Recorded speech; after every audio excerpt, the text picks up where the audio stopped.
그리고 박 박사님 마지막 네, 진행해 주시죠. 제가 마지막에 대단히 참 잘 정리를 해볼 수 있도록 하겠습니다. 제가 가능할까요? 빨리 끝내는 게 목표입니다. 저는 오늘. 12시? 네, 지금 현재 시간 6시 57분이기 때문에 네. 저에게 남은 시간은 10분 정도라고 생각하고 빨리 끝내보도록 하겠습니다. 50장 준비했다고 들었는데. 알겠습니다. 안녕하세요. 저는 지금 데이터올릭에서 박 박사를 맡고 있는 박찬엽이라고 합니다. 소개에는 자동화 생각의 뇌가 기계로 바뀐 박 박사라고 소개를 하는데, 그래서 이제 텍스트에 대한 분석이나 처리, 이걸 어떻게 다루면 좋을까, 이것과 자동화라는 키워드에 관심이 많고요. 현재는 모사에서 챗봇 개발팀의 개발자 엔지니어로 일을 하고 있는 중입니다. 제가 커리어가 좀 복잡하게 동작을 있었는데 그것 때문에 지금의 관심사를 유지하고 있는 게 아닌가라고 생각을 하고 있고요. 제가 오늘 다뤄야 될 주제, 관심사는 AI, 딥러닝이 지금 텍스트라는 분야에서 어떻게 활용되고 있는가에 대해서 소개를 좀 해드릴까 합니다. 그래서 제가 생각하는 AI 먼저 소개를 해드리면, 보통은 이제 AI라는 단어가 이렇게 표현돼요. 이제 그걸 잘 모르는 사람들이 그것 때문에 지금 세상이 종말될 거야! 막 이런 걱정을 하고 있지만, 실제로 내가 만드는 무언가는 저런 멍청한 결과를 만들고 있다. 와, 왜 이렇게 바뀌었지? 이런 고민들을 하는 현실과의 괴리가 있는 상황입니다. 그래서 저에게 AI란 그냥 딥러닝이에요. 학술적으로 이게 강인공지능이니 이런 표현이 있긴 합니다만, 그건 저한테는 아직은 잘 모르겠고, 저는 직접 만드는 사람이다 보니까 딥러닝인데, 그 딥러닝은 크게 입력부 데이터를 바탕으로 분야를 좀 나눌 수 있습니다. 이미지 입력, 오디오 입력, 텍스트 입력. 그리고 추가적으로 시뮬레이션, 그러니까 외부의 입력이 어떻게 발생하는지를 통제할 수 있는 공간으로 해서 좀 더 특수한 상황을 볼 수 있는데요. 여기에 이제 비디오라든지 뭔가 다양하게 베리에이션이 있긴 합니다만, 어쨌든 여기에서 크게 벗어나진 않는다. 이게 조금 더 원시적인 형태의 분야다라고 이해하시면 좋을 것 같고요. 여기에 이제 시뮬레이션부터 소개를 좀 해드리면, 가장 이해하기 쉬우신 게 알파고일 것 같아요. 그러니까 강화학습이라는 단어를 들으셨을지는 모르겠는데, 어떤 게임 같은 환경에서 점수를 가장 많이 내기 위해서는 어떻게 행동해야 하는가, 이런 것들을 이제 딥러닝을 통해서 하는 사례이고, 알파고가 이제 인간을 이겼죠, 바둑에서. 그게 이제 어떤 의미가 있냐면, 자유도가 굉장히 높은 환경에서 제한된 데이터를 갖고 학습했을 때 사람들이 얻어내는 성취만큼 아니면 그 이상으로 소프트웨어가 그 결과물을 만들어낼 수 있다라는 게 가장 큰 인사이트일 것 같고요. 그러다 보니까 이제 강화학습을 시뮬레이션 할 수 있는 범위의 환경이라면 어떻게 사업에 도입을 해볼 수 있지 않을까, 이런 고민들을 많이 하고 있는 상태인 걸로 알고 있습니다. 최근에 엔비디아에서 나온 비슷한 연구 결과가 하나 있는데, 얘는 뭐가 있냐면, 팩맨이라는 게임 다 아시죠? 팩맨이라는 게임을 사람이 플레이하는 모습을 보여주고 자기가 플레이하는 게 아니라 팩맨 게임을 만들었어요. 네. 조금 놀라운 결과였던 것 같아요. 그냥 플레이하는 모습을 보여줬더니 사람이 플레이할 수 있는 수준으로 게임 엔진 없이, 엔진이 그냥 다음 이미지를 추론하는 형태로 동작하게 만드는 결과물을 만들어냈어요. 그래서 벌써 시뮬레이션 같은 형태의 인공지능은 많은 성취가 있고, 이미 이미지 쪽 특히 이런 것들은 많은 발전이 있는 상태다라는 걸 하나 소개를 해드렸고요. 제가 오늘 텍스트가 주기 때문에 다른 분야는 간단하게만 소개해드리겠습니다. 그리고 이미지에서는 이미지 어떤 객체인식, 이거는 자전거예요. 이런 것들이 벌써 꽤 오래전 2008년 알렉스넷이라는 게 딥러닝을 처음 소개하기 시작하면서부터 벌써 많은 발전이 있었는데, 지금 요 사진이 이미지 중에 간이라고 하는 적대적 생성 모델이라고 하는 이미지 생성 기술도 지금 만들어냈는데요. 그러니까 실제 사람이 아닌 거죠. 네, 그 백그라운드 하고 있는데 지금. 네네. 그렇군요. 이 사진은 그런 생성 모델을 이용한 사진이에요. 그래서 지금 이게 스타 사진이 아니에요? 네. 그치, 이렇게 해줘야지. 한발 빨랐구나. 이렇게 해줘야지. 오늘 이상하네. 그래서 말씀드린 것처럼 이 사람은 지금 세상에 존재하지 않아요. 그냥 나는 초상권 어떻게 되는 겁니까? 라고 물어보려고 그랬는데 그럴 필요 없는 거죠? 네, 맞아요. 지금 보시는 것처럼 이렇게 여러 파라미터를 추가하면 사람을 생성해낼 수 있습니다. 프로필 사진은. 이 밑에 제가 링크를 추가해놨어요. 이 링크는 새로 고침을 할 때마다 새로운 얼굴 사진을 만들어주는 사이트예요.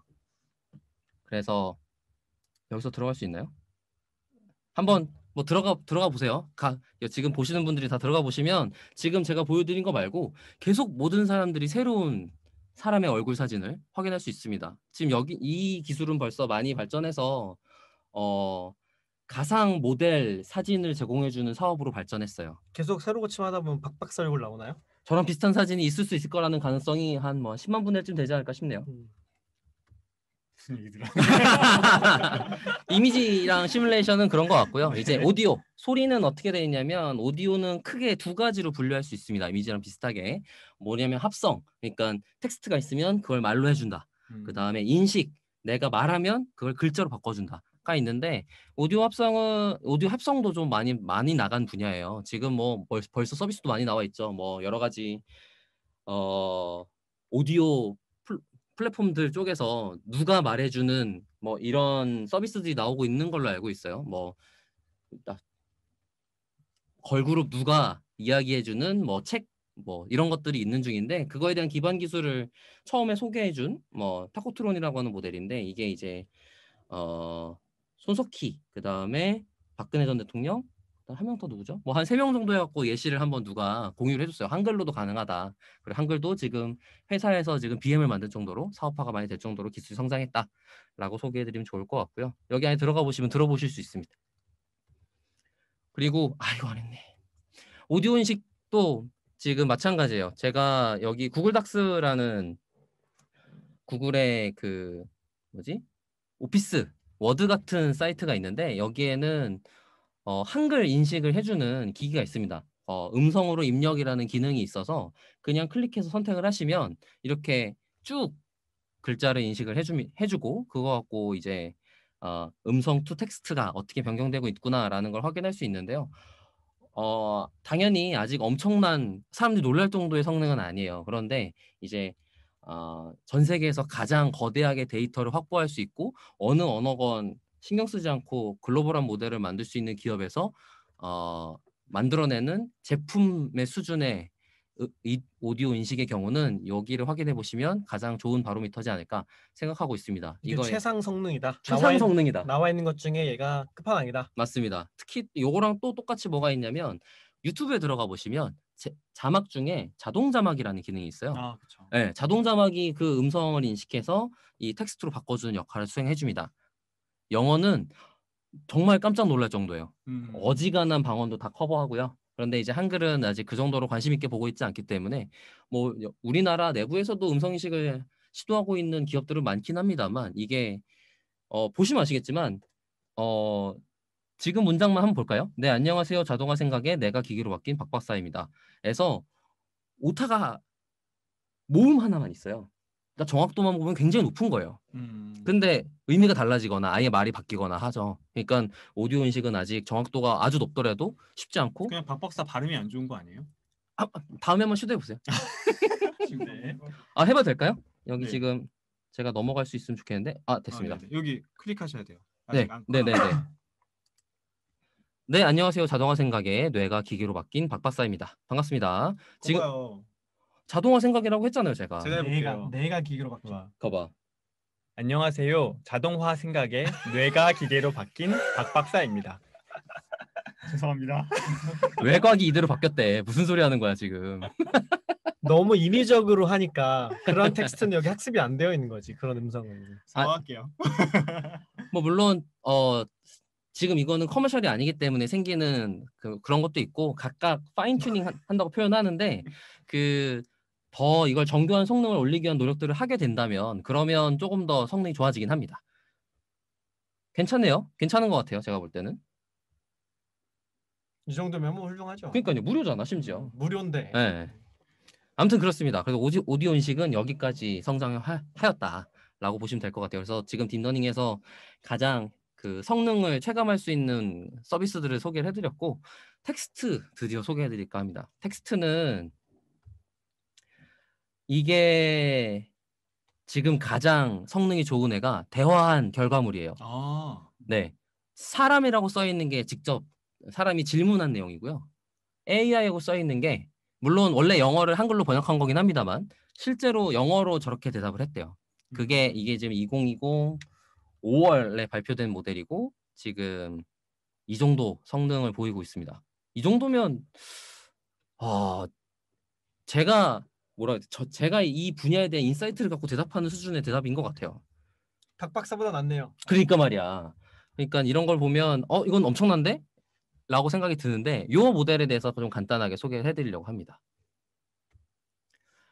하나 더 있어요. 맞아요. 지금 그 똑같은 모델을 가지고 지금 얘는 뭘 하냐면 내가 원하는 어플리케이션, 웹사이트를 말로 설명해요.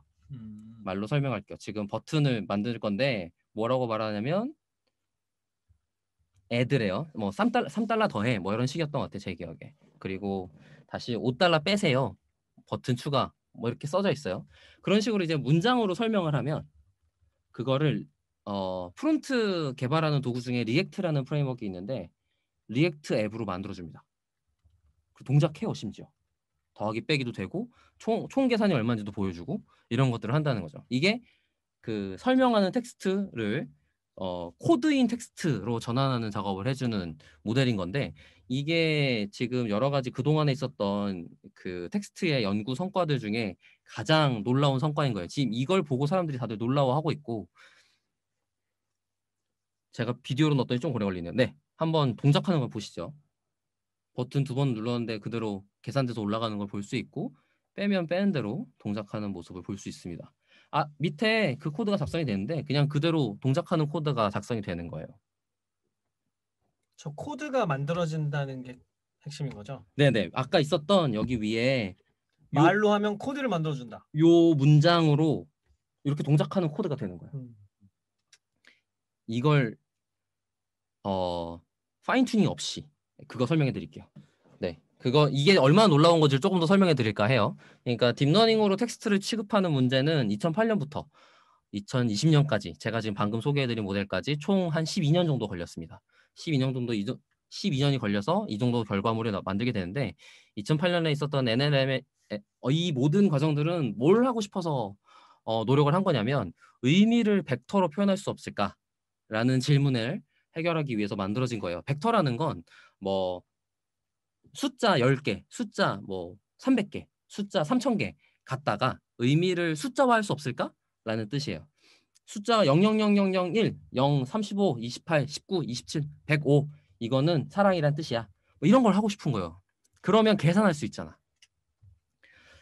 이 딥러닝에서 가장 잘 나가는 3대장인 교수님 3분이 계신데 여기에 이제 조슈아 교수님, 힌톤 교수님, 얀 루큰 교수님 계십니다. 그때 제가 소개해드렸던 NNLM이라는 모델을 만드신 분은 맨 왼쪽에 계신 조슈아 벤주어 교수님이죠. 이거는 딥러닝으로 텍스트 그냥 널리 깔려있는 인터넷으로 나와 있는 텍스트들을 딥러닝 기술을 활용해서 학습을 하면 벡터를 만들 수 있지 않을까라는 첫 번째 시도입니다.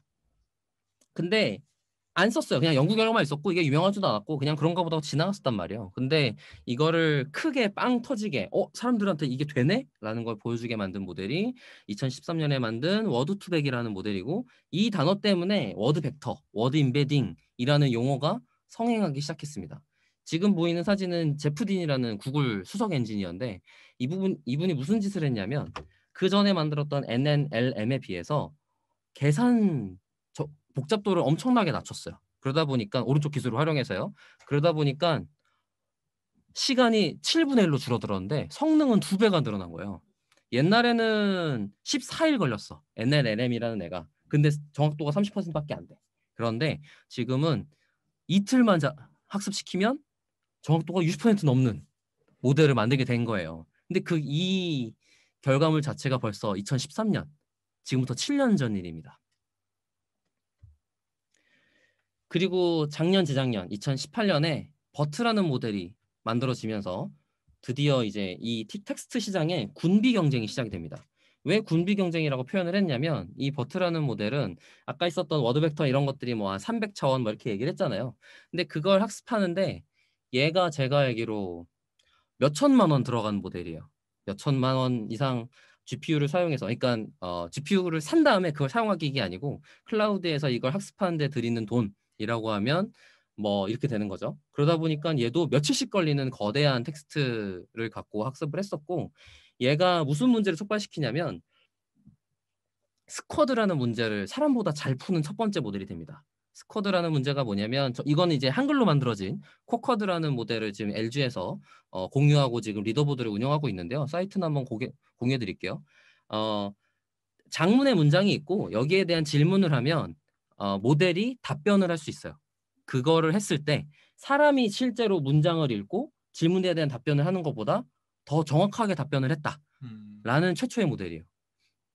그래서 이때 뭘 증명했냐면 돈 때려받고 파라미터 크게 만들면 모델을 크게 만들면 성능이 좋아지네? 라는 걸 처음 증명했어요. 그래서 사람들이 돈을 넣기 시작한 거예요. 여기다 대고. 여기다가 돈을 많이 넣으면서 얘가 뭐가 됐냐면 방법을 정립하기 시작했어요. 처음에 이렇게 큰 텍스트를 많이 넣어서 프리트레인, 사전 학습한 모델을 가지고 있는 상태에서 다운스트림 태스크라고 표현되어 있는데 각각의 우리가 원하는 어떤 활동들, 결과물을 만드는 태스크를 갖고 다시 재학습, 자그마한 형태의 재학습을 하게 되면 성능이 굉장히 좋다라는 걸 검증했고 그래서 프리트레인 모델, 그 다음에 파인 튜닝 하기라는 게 굉장히 정석처럼 한 2년 사이에 자리 잡혀서 진행되어 왔습니다.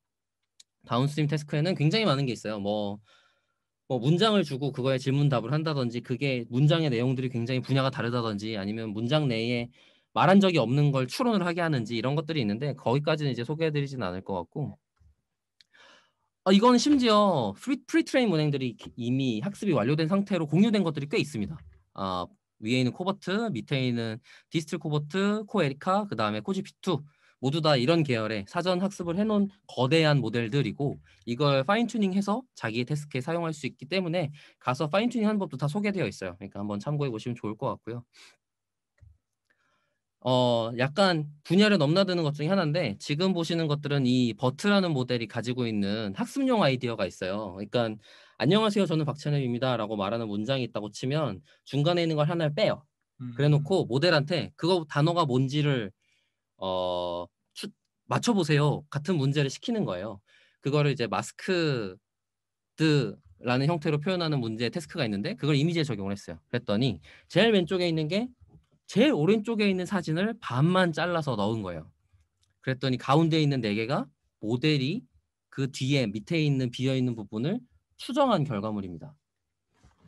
꽤 그럴싸하게 추정했다라는 부분이 나와 있고 지금 이게 아마 그러니까 최근의 시도였기 때문에 앞으로 좀 더 많은 분야에서 사용할 수 있지 않을까라는 기대감을 갖고 있는 형태의 모델이기도 합니다. 마스크된 애를 아니면 그 다음번에 애를 추론하는 형태로 학습을 하라고 시켰기 때문에 저렇게 비어있는 것들을 추정하는 형태의 문제로 풀 수 있게 된 거죠. 근데 이제 이 프리트레인 모델은 이미 많이 공개되어 있고 이걸 가져다 쓰면 되는데 파인튜닝 자체도 쉬운 일이 아니에요. 그걸 위한 라벨 데이터는 여전히 필요한 거고 그러니까 기존에 있었던 여러 텍스트 태스크에 대한 문제를 얘가 완전히 해결해 주진 않았어요. 성능 자체는 굉장히 좋아졌지. 근데 해결을 다 못한 거예요. 그래서 올해 제가 아까 보여드렸던 GPT-3라는 모델은 퓨샷 러닝, 제로샷 러닝이라는 키워드로 그러니까 파인 튜닝을 하지 않고 아니면 최소한만 하더라도 성능이 굉장히 뛰어나다라는 걸 성능적으로 증명해낸 모델입니다. 아까 군비 경쟁을 시작했다고 했던 버트가 파라미터가 3억 개예요. 그러니까 3억 개의 숫자를 A, B, C, D, E, F, G라는 변수 있잖아요.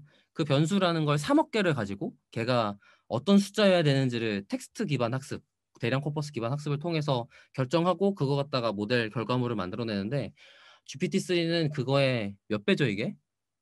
몇백 배 수준이죠. 1750억 개를 가지고 있는 모델이에요. 지금 맨 제일 여기 대충 한 600배네요. 네, 여기 밑에 있는 얘네들은 다 장난감인 거야 지금 보면. 근데 여기에 버트도 있고 5억 개짜리 10억 개짜리 이런 게 있는데도 불구하고 이렇게 만들어낸 거고 얘가 드디어 그래서 파인튜닝 없이 태스크를 수행해낼 수 있게 되었다. 사이즈가 크단 거죠. 엄청 크다죠. 엄청 크다. 이게 어느 정도냐면 지금 컴퓨터로 그걸 모델을 만드는데 약 100억 원 이상 들 거다라고 추산한다고 합니다. 그리고 네. 여기 한규민님이 네. 트레이닝 타임을 보니까 네. 그 시간이랑 코어, 그러니까 깡코어로 네. 알고리즘이 좀 별로여도 네. 네. 다 이제 성능을 맞출 수 있는 거냐 그러면? 그러니까 알고리즘이 좋은 게 우선이냐? 일단 아니면 GPT-2하고 3하고 알고리즘은 별로 개선된 게 크지 않다고 그러면 들었어요. 네, 맞아요. 돈 네. 문제다. 네, 돈이죠. 제가 군비 경쟁으로 말한 이유가 이제 돈 싸움이 되었다, 시작되었다라는 뜻이고요. 물론 이제 버트 이후로 다양한 이 정도 사이즈로 크게 만들면 되네라는 걸 알아서 이걸 작게 만드는 연구들은 당연히 많아요. 그래서 지금 이거는 성능이 된다라는 걸 증명하려고 돈을 쏟아 넣은 거고, 얘에 대한 최적화, 속도 최적화 이런 건 당연히 있죠. 왜냐면 지금 여기 이 GPT-3를 만든 오픈 AI 같은 경우도 인퍼런스, 그러니까 한 번에 결과물을 만들어내는데 돈이 너무 많이 들어서, 그러니까 모델을 학습하는 데가 아니라 결과물을 보는데 너무 많이 들어서 그거를 비용을 받고 사용하게 했어요. 무료로 할 수가 없을 정도로 비싼 거죠. 그래서 이게 비싸다는 걸 다시 한번 숫자로 보여드리면, 지금 아마 제가 아는 한 현존하는 개인이 살 수 있는 제일 비싼 그래픽카드 하나로는 355년 걸립니다. 얼마 안 걸리네요. 네, 그렇죠. 지구 3번 멸망하면 되는 거잖아요. 몇 번째 제너레이션 그거 얘기? 우리만 아는 얘기 하지 말고. 알았어. 알겠습니다. 이게 이제 다시 그 결과물로 돌아가서 보여드리고 싶어요. 제로산 러닝이라는 얘기를 다시 한번 설명해 드리면, 그냥 인터넷에 널려있고 깔려있는 텍스트만 갖고 학습을 한 거예요. 이걸 목표를 가지고 학습을 한 게 아닌 거야. 그러다 보니까 위에 문장을 넣고 밑에다가 뭐 구크럭스 행성의 과일을 요약한 표를 만들어 보세요 라는 건 이 사람한테, 이 GPT-3라는 모델한테 학습 태스크라고 준 적이 한 번도 없어요. 표라는 게 뭔지 설명한 적도 없고. 그런데 이제 위에 있는 문장을 요약하는 게 무엇인지, 표라는 게 무엇인지를 얘는 추가적인 학습 없이, 추가적인 파인튜닝 없이 이런 결과물을 만들어낸 거죠. 이런 부분들이 놀라운 거예요. 물론 이제 이걸 검증하는 사람들 입장에서는 이건 안 되네, 이건 되네, 이런 거를 하는 말들은 굉장히 많습니다만, 과거에 비해 여러 가지 장점들을 지니는 것들을 증명하게 되었고, 그게 이제 이 다음번 이렇게 엄청나게 많은 파라미터를 가지고 있던지, 아니면 학습 효율을 좋게 만들던지, 아니면은 인퍼런스, 그러니까 결과물을 얻는 데 최적화를 하던지, 이런 건 이제 이후의 문제가 되겠죠. 그래서 뭐 이렇게 2020년 5월 드디어 GPT-3라는 모델이 1750억 개의 파라미터를 가지고 학계의 사람들을 놀라게는 했어요.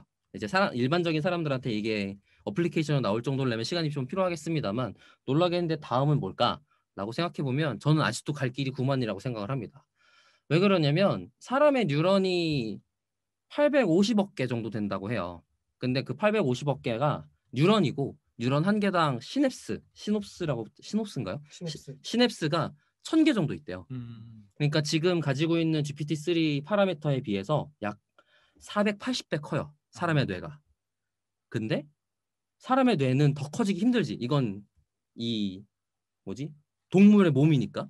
근데 이제 우리가 하드웨어를 크게 만들어낸다면 그거보다 더 커질 가능성이 있는 거죠. 그리고 뇌만큼 커질 수도 있는 거고, 그랬을 때 이제 어떤 결과물을 만들어낼지 아직 우리는 실험해보지 않고 확인해보지 못했어요. 근데 사람의 뇌에 비해 500배나 작은 파라미터를 가지고도 사람이 놀랄 만한 결과물을 만들고 있다라는 것들을 지금 올해 확인하게 되었고요. 네. 그래서 이제 제가 아까 맨 처음에 보여드렸던 AI를 모르는 사람들이 인류를 종말시킬 거야 라고 걱정하는 사진을 정말 걱정해야 될지도 모르겠다라는 생각을 그런 역설이었어요? 할 수도 있겠다. 뭐요, 그거였어요? 네? 다시 그걸로 돌아가는 거예요, 이야기가? 네, 할 수도 있을 것 같다라는 생각이 들면서 저는 이 모델을 봤던 것 같아요. 물론 당연히 이제 정말 인식이 생길 거냐, 요거는 진짜 해봐야지 되는 다음 문제인 것 같고, 그럼에도 불구하고 사람이 인식이 있다고 느낄 정도로 성능이 엄청 좋을 수는 있겠다까지는 확실한 것 같습니다. 네. 네. 텍스트 분야의 딥러닝의 연구 성과 중에 이제 눈에 보일 만한 것들에 대해서 제가 소개를 좀 해드렸고, 지금 보고 있는 요 4가지 키워드만 알고 계셔도 텍스트 쪽 딥러닝에서는 중요한 모델들을 다 알고 계시는 거라고 보시면 될 것 같습니다. 거기 채팅창으로 그 말씀 주셨는데, 저희가 강의를 통해서 공유드렸던 사이트, URL 이런 것들은 좀 모아서 드릴게요. 거기서 좀 링크로 보실 수 있게. 네네, 한번에 저도 공유하도록 하겠습니다. 네. 네, 그래서 저도 텍스트 쪽 딥러닝의 현황에 대해서 공유 드렸고, 다른 분야들도 최신은 이 정도 되는 것 같습니다 라는 걸 같이 공유 드린 것 같습니다. 네. 감사합니다. 자리로. 네.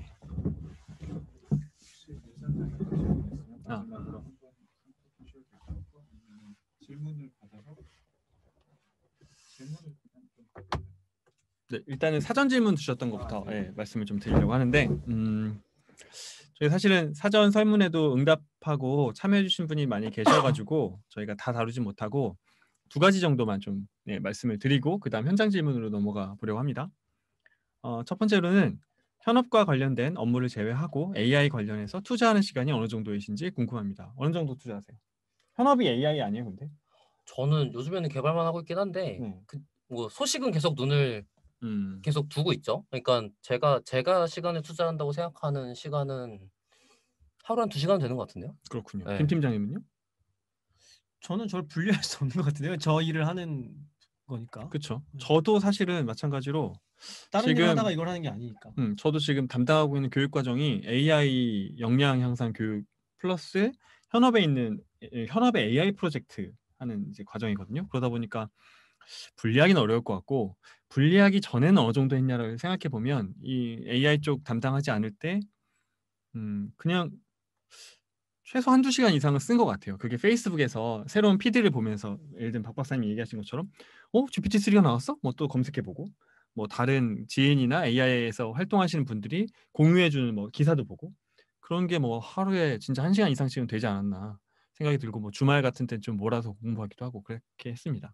저는 뉴스레터 많이 활용하는 것 같아요. 아, 그쵸. 네. 피드를 계속 받으면 좋죠. 네. 데이터 분석을 위해 배워야 될 프로그램 툴이 있다면 손쉬운 것부터 제안 및 간단한 설명, 데이터 분석 툴이 다양한 걸로 여겨지는데 어떤 약강점, 활용 분야들이 있는지 궁금함, R이나 파이썬의 무료 학습 자료 요청. 요 3가지 질문에 대한 답을 김 팀장님이 해주시기로 했어요. 네. 일단은 뭐 여러 툴은 굉장히 많아요. 굉장히 많고 새로운 것들이 계속 개발되는데 일단 첫 번째로 고르실 때 고려하셔야 되는 거는 쉬운가예요. 쉬운가. 그래야 빨리 데이터를 가지고 분석을 할 수 있잖아요. 다루기 쉬워야 되고 그다음에 구글링을 했을 때 관련된 자료를 많이 찾아볼 수 있는가. 이걸 중심으로 판단하셔야 되는데 그런 점에서 저는 항상 R을 추천드립니다. 네. 이게 초심자도 금방 익혀서 쓸 수 있고 아까 보여드렸던 자료들도 전부 다 R 사용자들이 만들어낸 그런 코드들이고 그다음에 분석 결과물들이거든요. 그래서 공유 문화가 워낙 잘 되어 있기 때문에 학습하기가 너무 좋아요. 또 하나는 파이썬은 개발 지식을 좀 알아야 되는데 R은 그런 게 필요 없이 할 수 있으니까 코로나 때문에 이번 기회에 R을 배워가지고 이 생태계에 기여한 분도 많다면서요. 그러니까 사실 제 입장에서는 데이터 분석 자체가 목적인데 파이썬을 시작한다 그러면 허들을 몇 단계 넘고 나서 데이터 분석을 시작하겠다라는 말처럼 들리는 거예요. 그래서 좀 어렵죠. 그러니까 왜냐하면 프로그래밍 지식을 공부를 먼저 다 해야만 그 다음에 또 데이터도 다룰 수 있게 되기 때문에 이제 몇 단계 허들이 조금 더 있는 거죠. 그래서 뭐 파이썬도 최근에 많이 사용하고 충분히 다른 언어들에 비해서 쉽기는 하지만 이제 상대적으로 비교해 보자면 R이 이제 훨씬 쉬운 도구가 되는 거죠. 근데 딥러닝 할 거면 파이썬 하셔야 되는 건 맞습니다. 딥러닝으로 논문을 쓸 정도의 작업을 한다 그러면 파이썬 쓰시는 게 맞죠. 근데 그게 아니라 그냥 모델을 만들어서 활용하는 것이라고 하면 R을 써도 충분합니다. 네. 그리고 뭐 다른 것도 있을까요? 뭐 전반적으로 대답을 해주신 거라고 보면 유튜브 채팅창에 올라온 질문을 저희가 한두 개 정도 받을 시간은 될 것 같아요. 읽어주시죠. 제가요? 네, 선택해 주세요. 제가 하나만 먼저 네. 봐보면 여기 페이스북이나 이런 데서 가짜 계정과 이미지로 활동하겠네요. 뭐 오디오 합성 같은 범죄에도 용인될 가능성이 많은 것 같은데 합성 처리된 데이터가 합성인지 아닌지 구분하는 기술도 같이 발전하고 있나요? 라는 질문이 있었어요. 당연히 맞습니다. 지금 제가 이미지로만 예시를 드렸는데 지금 이거 같은 경우는 아예 처음부터 없는 사람 만들어내는 과정이었고 뉴스에서도 보셨던 게 있으실 것 같아요. 딥페이크라는 게 그 동영상에서 사람의 얼굴을 다른 사람의 얼굴로 바꾸는 기술을 가지고 있어요. 그러니까 합성하는 과정이겠죠. 거기다가 특히 그 이후에 나왔던 기술들 중에도 동영상, 예시가 제 기억에는 뭐가 있었는지 까먹었는데 오바마 대통령이 해본 적이 없는 말을 봤어요. 네, 영상으로 그냥 음성이 아니에요. 영상으로 동영상으로 그 사람이 말하는 뭐 동영상을 만들어내는 과정까지 나오게 된 결과물들이 있는데 그런 것들이 이제 아마 가짜를 만드는 중요한 소스가 되겠죠. 그래서 그 딥페이크 검출기 모델들도 같이 지금 연구되고 그런 것들을 컴피티션을 하고 대회를 열고 그쪽도 성장을 하기 위해서 많은 사람들이 노력을 하고 있는 중입니다. 네. 그리고 또 하나 제가 지금 보고 있는데 건설업계에서 AI를 어떤 방향으로 도입할 수 있을까요? 라고 말씀 주셨는데 이 부분은 지금 답변 드리기 좀 어려울 것 같고 사실은 많은 사례들이 나와 있습니다. 이미 많은 사례들이 나와 있고 구글링 조금 해보시면 뭐 엔지니어링 분야라든지 컨스트럭션 분야라든지 거기에 플러스 키워드를 AI 혹은 데이터 애널리시스라고 붙이면 글로벌 기업들 혹은 우리나라 기업들이 어떻게 하고 있는지 물론 아주 구체적인 사례는 나오지 않지만 아이디어는 충분히 얻으실 수 있을 만큼의 자료가 굉장히 많습니다. 그래서 저희가 작년 정말 거의 딱 이맘때 했던 것 같아요. 8월에 했던 그 강의에서도 그런 사례들을 모아가지고 소개를 드린 적이 있었습니다.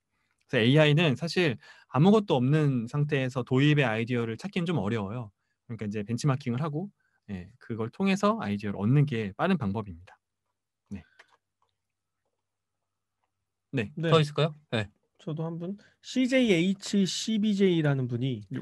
데이터 전처 욕 아닙니다. 네, 깜짝 아이디예요. 놀랐어요. 네. CBJ 욕 아니에요? 네. 데이터 전처리는 노가다 외에는 방법이 없나요? 라고 질문해 주셨어요.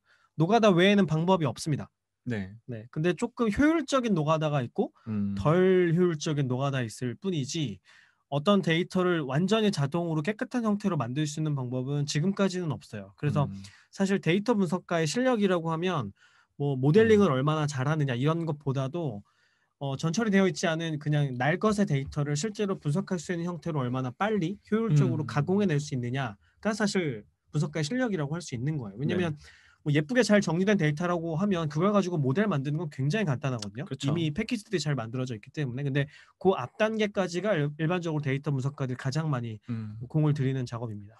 그러니까 이제 데이터 분석 배우다 보면 그 데이터 프레임워크에 대한 어떤 본인의 감이 생기잖아요. 그러다 보면은 엑셀이나 이런 데이터 수집한 거 봤을 때 와, 이거 전처리하려면 진짜 장난 아니겠다라는 게 막 눈에 보이기 시작해서 자기가 스스로 분석하기 좋은 데이터를 생산하게 되죠. 그죠? 예를 들면 셀 병합 같은 거 안 하고, 그죠? 컬럼에 제대로 카테고리 이름 넣고 그런 것들이 되게 되는 거죠. 네, 맞아요. 박 박사님이 마지막 질문 하나만 더 답변해 주실까요? 네네, 여기 한규빈님이 텍스트 분석을 하기 위해서는 수학적 지식으로는 서형대수가 어느 정도 필요하나요? 아니면 통계 쪽도 공부를 해야 하나요? 라고 질문을 주셨습니다. 저는 사실 통계적인 사전 지식을 굉장히 많이 필요하다고 생각하지는 않아요. 저 같은 경우는 원론적으로 모델을 만드는 사람들 아니면 모델을 연구하는 사람들이 당연히 따로 존재하고 그분들은 더 수학적인 지식이나 통계적인 지식을 전문성을 가지고 하시는 게 맞다고 생각을 하는데 지금 더 도메인에 가깝게 텍스트 분석을 하시는 분들이기 때문에 어떻게 동작하는 거지에 대한 간단한 이해를 바탕으로 정성정량 분석을 해야 된다고 생각하는 편입니다. 특히 이제 최근에 가장 많이 사용하고 있는 텍스트 분석은 LDA라는 토픽 모델링, 그러니까 어떤 문장을 가지고 그 중에 주제가 무엇인지 주제 단어를 추출해주는 알고리즘이 있는데 이제 추출해주는 것까지는 어떻게든 됐어요. 그건 정량적인 관점이에요. 정량적으로 이렇게 만들어진 건 됐고 그 다음에는 결국 또 사람이 그걸 보고 정성적으로 이거는 토픽을 무슨 단어라고 해야겠다. 이 단어를 갖고는 토픽을 뭐라고 설명해야겠다. 이 문서는 그 토픽이 맞는지 이렇게 토픽이 하는 게 맞구나라는 걸 판단하는 과정이라는 정성 과정들이 필요하기 때문에 오히려 더 제가 볼 때는 그 도메인의 전문적인 지식을 갖추는 것이 이 잘 만들어져 있는 알고리즘을 활용하는 데 도움이 될 거라고 생각합니다. 네, 저도 동의합니다. 그 김 팀장님이 이제 마지막 스피커 한 대 남은 거 좋은 질문 주신 분 중에 한 분 선정을 해주시죠. 네, 제가 답변 드렸던 분한테 드리면 되지 않을까요? 네, 네. 누구죠? 네, CJHCBJ님. 네. 욕 아닙니다. 네. CBJ 그냥 네, 네. 닉네임이에요. 저분께 그러면 마지막 그 카카오 AI 스피커 드리는 걸로 하겠습니다. 네. 축하드립니다. 축하드립니다. 네, 이제 마무리하도록 할 텐데요. 사실은 저희가 지금 드렸던 말씀들이 저희가 처음 드리는 게 아니에요.